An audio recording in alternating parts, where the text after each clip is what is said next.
Hi, I'm Dan, and welcome to Polar Currency and video number 66, PCGS Banknote. Great results. First off, let me apologize for being a little sporadic with my videos recently, but it's been a strange and busy autumn for me. Work has been hectic as we've been remodeling in our local historical society that I work for, along with the normal day-to-day. And home life, that's been interesting as I was basically off my feet for 6 weeks recovering from a bizarre leg injury I got. I'm almost back to normal, but it put me behind on my home fall cleanup projects around the house and the honeydew list because, winter is coming in Minnesota. But our family did get to go on a trip together celebrating my wife's birthday in October. And finally, I've been getting back to working on my currency glossary book, which I'm woefully behind on. But all is good, and I was excited to get my notes back from PCGS Banknote. This isn't a reveal or guess the grade video. I'm just documenting the process and relating my first experience of submitting notes to be graded. For more information on the why and how I chose to get my notes graded, check out my video, Making the Grade, my first paper currency grade submission, in the description below. So, what were the results? Well, a bit of a rewind here. The notes I submitted to PCGS Banknote required 3 different service levels, and they treated the 16 notes as 3 different orders. The reason? Primarily based on the banknote's estimated market value, but the age of the note also affected the service level category on 4 of the banknotes. At the end of August, PCGS Banknote was providing the turnaround times for the 3 different service levels on their website. Regular, 20 business days, which means about a month. Value was at 25 business days, and economy pre-1960 was 30 business days. I completed the forms and shipped off the 16 notes on Wednesday, August 28th. Based on PCGS estimated turnaround times, the orders should have shipped by October 3rd, 11th, and the 18th, respectively. It did take a full week for PCGS to send an acknowledgement email to confirm that they actually received my notes. It's kind of sad that PCGS was beat by the old snail mail U.S. Post Office, which provided receipt confirmation 7 days earlier on Friday, August 28th. Anyway, that was it for the next 4 weeks. Didn't hear anything. The orders just waited in the PCGS Banknote grading stage. The regular service order grades were available to view on October 15th, and the notes shipped the same day, 8 full business days late from the PCGS stated estimate of October 3rd. The second value order shipped on November 6th, almost an entire month late, and the economy pre-1960 order shipped November 7th, 14 business days late. That's almost 3 weeks. Have to say I wasn't thrilled with the delays, especially when there was zero communication as to why the second and third orders were so late. PCGS didn't earn any brownie points with me taking an average of 52% longer than their stated turnaround, especially without any explanation. But this seems to be the standard of service for all the grading companies. Kind of like, tough crap, we've got your notes, what are you going to do about it? With that said, the notes were in my area in 2 days via FedEx. The issue with FedEx is that you got to have a signature and that they have to make 2 attempts to deliver to get that signature before your package is available to pick up, which in my case is dropped off at a local Walgreens. I mean, how many of us are home Monday through Friday 8 to 5 if you work a full-time job? So that added an additional 3 days for me to receive the orders. Each order was packed in an individual box. I could say a bit overpacked, but I really can't complain. So 8 notes for the regular service order, 4 notes for the value order, and 4 notes for the economy pre-1960 order. So how did I come out when it comes to my grade estimates / guesses and potential value increase or decrease based on the notes and what their grades turned out to be? I'm going to go in order of the notes and how much they increased in their estimated value from where I purchased them or what I purchased them for. The notes have been purchased within the last 10 years. I'm basing the new values only from the Friedberg book, Paper Money of the United States, 23rd edition, with the reminder that this is only a source and a guideline. So when you hear the term value or book value, I'm referring to the Friedberg I can't even say it. Friedberg pricing guidelines. I normally don't provide values because it's just generally not my deal. But price is part of the collector game, and I'm a collector, not a flipper. Like most of us, I just don't want to overpay for banknotes. But I thought it was important to show as a lower budget collector that with some patience and some experience, you can find and purchase raw notes with a good eye appeal that have a chance to grade higher and may accrue additional value over time. Finally, I wanted to experience the grading submission process for myself. It is another aspect to collecting. All right, let's see what PCGS Banknote had to say. The first note is the 1901 $10 legal tender FR number 122, the Bison note. I purchased this note a few years ago at a small show in central Minnesota for $325. Interesting story is that the dealer had it buried in a 3-ring binder and it was priced at $400. Well, I asked him what was his best price, and he paused, looked at the ceiling, and said, I've had that note for almost 10 years. I'll sell it to you for what I paid, $325. I couldn't give him my money fast enough. My guess was a VG8. Well, the note came back a choice fine 15. I couldn't believe it. It does have the annotation of a small edge tear. I was shocked and I was just hoping for really a VG10, but 8 was realistic. The book value is around $1,025, so a possible 69% value gain. The next note is the 1869 $2 legal tender FR number 42 rainbow note. Thanks to Silver Surfer, I picked this up at a coin shop in San Diego, California in June of 2023 for $400. My estimate was a very good 10 because the note was limp, and I read somewhere that if it's, it can't be anything higher than that if the note's limp. Well, I was too conservative again and pleasantly surprised when the grade came back a straight grade choice fine 15.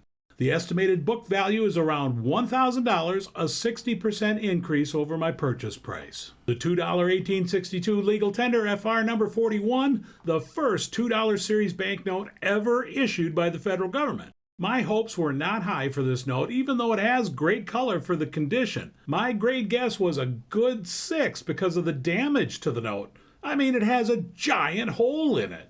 But I just about passed out when I saw the grade come in with a Details Choice Fine 15 with only 2 annotations, repaired edge tear and small piece missing. With some fear, I did pay $400 for this note.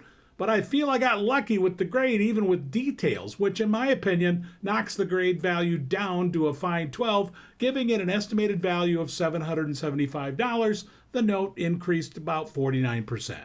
My grade guess for my $5 1918 Federal Reserve banknote FR number 799 from the Minneapolis Federal Reserve was a very fine 25, which I purchased on eBay for $500. My guess was correct with the note grading a very fine 25 with no annotations and a book market value estimate of about $925, which is a 46% gain. It's a great looking banknote with bright paper and colors from my favorite large size series. This was the $2 1886 silver certificate FR number 240. This was the very first $2 silver certificate issued, and in my opinion, a very underrated banknote, especially when you look at the back. Full disclosure here, that I didn't let you know in the first video. I cheated on my guess with this one because it was a very good 8 when I cut it out of an old PCGS currency holder. The ones that suck. Well, a surprise for me because the note went up 2 grades to a straight fine 12. I paid $375 and the book value now is $650, a 43% increase. Now that was a nice surprise. The $2 1918 Federal Reserve banknote FR number 772, the Battleship. This was my first big collection purchase, at least for my budget. It wasn't easy to find an inexpensive Minneapolis FRBN, so I splurged a while back and spent $600. Man, did that hurt, but it was worth it because it really has good paper and good color. My guess was a choice fine 15, but PCGS disagreed and gave a very fine 20 with no annotations. Can't help but appreciate that. Today's book value is $900, resulting in potentially a 33% increase. I sent in the $10 1928 gold certificate FR 2400 because I wanted to have all four of my 1928 small size gold certificates graded. This was the very first gold certificate I purchased and I paid $175. Probably too much at the time, but you do live and learn and everybody makes mistakes. I thought the grade would be a very fine 20, but received a very fine 25 with the annotation small paper pull and minor adhesive residue, which I already knew was there. The estimated value is $225 with an increase of 33%, probably gives me a break even for the cost of getting the note graded, but I'm glad I did. The second of my small size 1928 gold certificates is the $20 FR number 2402. I estimated a grade of very fine 20 even with the damage on the back. Well, it came back graded very fine 25, just like the 10, so that's a bonus. But not surprisingly, it had the two annotations, adhesive residue and minor surface damage that's on the reverse. I purchased the note for $200 and today's estimated value is $280, another 33% increase, which covers the cost of grading, and maybe then some. The third small size gold certificate I sent in is my $100 FR number 2405. It's the most I've ever paid for a banknote at $1,250, and my guess was that it would grade out a very fine 20. Lower grade small size $100 gold certificates with good eye appeal aren't that easy to find. Heritage Auctions has only sold 10 in the last 15 years at graded choice fine 15 or less. Well, the note came back very fine 25 with the annotation partially removed writing, which I never had noticed. I think it's on the reverse in the upper right area, but I can't be sure. The current grade value of this note is $1,650, so I got a 25% bump. The next note is the $1 1928E silver certificate FR number 1605, which I purchased for my small size $1 bill collection. You should be asking yourself, why did I get this crappy note graded and I paid $300 for it a few years back? Well, because it's a scarce note with only a printing of 3.5 million, so that should explain the condition, which I guessed was a choice fine 15. But I overestimated the condition and the note came back a straight grade of fine 12. But it's all good because the book value is $400, giving a 25% increase in the estimated value. I purchased this $5 1863 FR number 63 legal tender note a number of years ago at a small coin show held in a Meatpackers Union Hall. You have to love local coin shows. It was the first time I physically saw this note in a lower grade condition that I could afford, and I purchased it for $400. The wife was with me and she thought I was crazy, but I thought it had good eye appeal for the lower grade, which I guessed was a very good 8. Honestly, I was surprised when it came back with a straight grade of very good 10, increasing the potential value to $525 and an overall increase of 24% over what I paid. I can tell you I was really nervous when I purchased this $2 1891 Treasury note, FR number 356, because of the condition, and I paid $550, which I knew at the time was a fair price. Well, why was I nervous? Because I knew I was going to cut this note out of a PMG holder. I know! What the hell was I thinking? Well, I thought I could do better, and it did. PCGS Banknote came back with a fine 12 with only one annotation of minor edge damage. I didn't expect a jump of 2 grades. The grade increased the estimated value to $650 or 16% over what I paid. I did get lucky, and I don't think I'm ever going to do that again. The $50 1914 Federal Reserve note, FR number 1056, is one of the only 2 large-size $50 banknotes that I own. It's a tough note to find from the Minneapolis Federal Reserve. Only 48 blue seals have been sold on Heritage since 2002, including all FR numbers. So when I found this on eBay listing for $300, I offered $250 and the seller took it. I probably should have been nervous at that point. The note is in tough condition, so I was hoping for a very good 8. Once again, I was too conservative and the note came back details fine 12, which I would downgrade to a very good 10 for value purposes. It also has the annotation edge splits, big shocker when you look at the note. It's got an estimated value now of $275, giving an increase of 10% that covers the cost of getting the note graded. My small size $100 1929 Type 1 National Banknote FR number 1801-I from Duluth, Minnesota was purchased from a person who contacted me through YouTube. $100 Minnesota Nationals are tough to find, so we did a private sale for $325. Heritage Auctions has only sold 19 of them in the past 20 years. My grade guess was a very fine 30, and PCGS agreed with a straight grade of VF 30. Most likely, it's the best condition of all my small-size national banknotes that I have. The note's value is around $350, providing an estimated 9% increase and covering the cost of grading. But I know locally that banknote has a higher value. Up next is the $20 1902 national banknote, the plainback FR number 650 from St. Paul, Minnesota. I purchased this note ungraded for $250 at the Spring Long Beach show in 2023. You know, when my wife was kind enough to go with me. I knew at the time this wasn't a great deal according to book value, but the same note would have been at least $100 more anywhere close to Minnesota. My guesstimate was a very fine 25. PCGS banknote came back with a straight grade of very fine 20. I overestimated. I guess I let the eye appeal distract me from the overall condition. Still, thrilled with the grade despite having a zero gain book value and technically a loss with the cost of grading. But that's if I sold it nationally. Again, locally here in Minnesota, I think it's going to have a higher value. My last note is the $50 1928 gold certificate FR number 2404, which was an eBay purchase of $600 a few years back. My grade estimate was a very fine 20.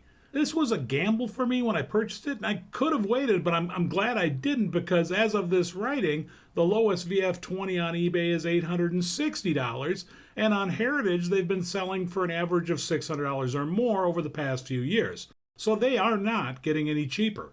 PCGS Banknote agreed with me with a straight grade VF20. Honestly, I was hoping for a VF25, but you can wish in one hand. The book value is $550, resulting in a 10% hit, but that's okay. I have the note, and it completes my small-size gold certificate collection, and they're now all graded. And they look just awesome together. This was all a really good experience for me. And you know what? I did get that logo t-shirt and monogrammed loop as part of my signing up with PCGS Banknote. And don't I look fly? The thing about submitting banknotes to be graded is that you have to provide the grading companies a value. In order to do that, you have to determine the grade to get a value. So you either have to find someone that is knowledgeable or learn yourself, or I guess just take a wild guess out there. I decided not the latter, but the second of the latter. You know what I mean. With my budget, I've had to teach myself how to grade lower value banknotes. And I think I've done that with grades very fine 30 and lower, although I know I'm conservative, which I'm okay with. Out of the 16 notes I graded, 3 were correct. I undergraded 10 and overgraded 2, all averaging less than 1 grade off. Now, when it comes to grades higher than 30, that's an extremely different ballgame. Luckily, that's not where my budget is. I'll continue to look for raw notes because I believe they are priced less than graded notes. But if you're not confident with grading, I highly, highly advise you to purchase them already graded. I'm going to continue to have my raw notes graded until I've got about 70% of the value of my entire collection graded.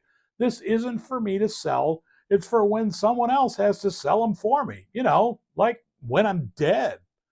Well, that's a fun note to end on for video number 66, PCGS Banknote Grade Results. I hope you enjoyed it. And if you can, do this. Anyone can. Anybody can grade this and do a submission. As always, I appreciate your time, and if you like what you see, please hit the thumbs up button, subscribe to the channel, and feel free to leave a comment. We'll see you in a few weeks, and thank you for checking in.